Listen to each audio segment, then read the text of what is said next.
community in Nigeria. Large community in Nigeria. Amongst there was an event that was recently organized and hosted, and which I was in attendance, and much credit to Azeez, the work that they had that is being done. We were in attendance there, and we saw the turnout. We saw the turnout. It wasn't per se a pro sports event, but of course we had pro teams that were involved. But the attendance, the turnout was amazing for the size, for the scale. It was amazing. Now, if we can begin to look at this at the entire model, and look at how best to rework it. It will take a lot of grunt work, but how best to rework it. The rugby federation at some point will have to seed. Perhaps this is a suggestion. We'll have to seed that responsibility to to an SPV, and I'm just laying it out here. To have to see that responsibility to an SPV that would take responsibility for the rugby for rugby as a league, for the pro element of rugby in Nigeria, but also takes recourse or gives recourse to the rugby federation. The rugby federation will provide oversight, but that SPV will take responsibility for organizing and operating a league for rugby in Nigeria, because we need to take a different approach. And this is not about looking at what is happening in America, in UK, in Europe generally. We are looking at systems that we can actually introduce, systems that can be implemented that fits our own bill, and fits what we can deliver to the interest of the audience here in Nigeria. Thank you so much for that. I want to hear Mr. Yeah, I mean, Azeez. Let me just raise some important things which you mentioned. You made mention of that there are private entities that are running things during the survey which you carried out. Yeah, that is very true. And I've often said this to people that say it's people like yourself that in the private sector that will help federations, football federations, rugby federations, to grow. It's not about the government, but the government has a role to play by creating an enabling environment for them. When it comes to tax, they reduce the tax thing on all these clubs, give them equipment, or maybe reduce tariffs on equipment that are being brought in, or the expertise that are being brought in. So with things like that are in place, rugby or whatever sport it may be, we have a substantial growth. And that is one thing that I want the people, especially the government, to do for our sport development, or the people that are in that sector. So you made mention that yes, there has to be a way which, if a player cannot go abroad to go and play, that they should be able to play within the country. But what are we doing?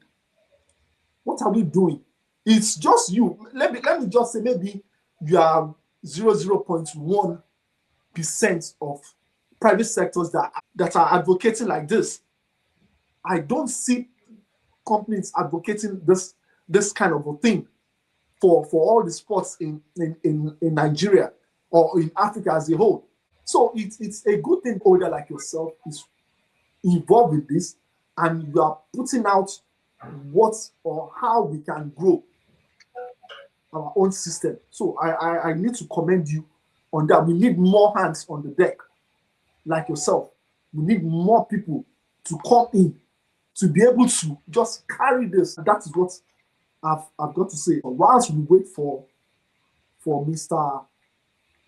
Azeez Ladipo to come back on board. So, as a corporate body, what are the areas again which you feel that yourself can work with the federation, like the rugby federation now?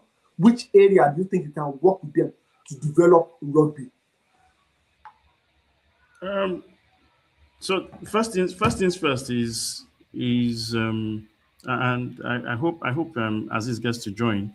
Well, first things first is there's a need to know where the rugby federation is right now, and that is from a a developmental consideration. What's the plan in the next? What's the plan for grassroots development of rugby, and what's the plan for pro sports, for pro sport elite competitions? What's the plan? What's the plan in the immediate? What's the plan in the short term? What's the plan in the medium term? What's the plan in the long term? So that speaks to the fact that there's a need for a strategic plan. If a strategic plan is not in existence, if we don't have that right now, then how can we benchmark or measure where the Rugby Federation is and where it is headed? We It is important for that if we're going to do things, if we're going to see different results, then we must do things differently. We Yes. can't afford to keep doing the same thing and expect different results. The world is moving. The world is moving. Yes, the earlier reference you made. I'm an Arsenal fan, and I know the excitement, the thrills that has been ongoing within my community, outside my community. Seeing even the social media content engagement alone Thank you for that. has been mind blowing, Yes. mind blowing to say the least. And right now, I can imagine how much Arsenal is leveraging social media engagement, Yes. for commercial purpose, for commercial Yes. purpose. So, it's really about understanding where the Rugby Federation is. What do they think is their next steps, or what are their next steps? How do they want to consummate their next steps? And that has to be communicated, articulated in a strategic plan.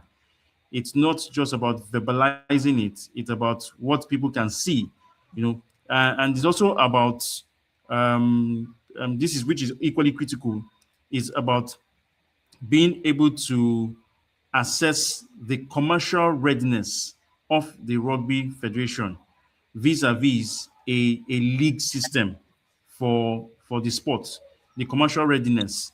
If we can establish the commercial readiness of the Rugby Federation, then it puts us in a very good position to begin to look at what needs to be put in place, or what is in place already but needs to be reworked in order to reposition the Rugby Federation for commercial readiness and for commercial engagement. That's actually what I believe should be some next steps to be done. Okay. Thank you. I think with that we have to come to the end of this edition. I want to thank you, Telema, for joining us. I want to thank Azeez Ladipo too for taking time off to join us on this episode.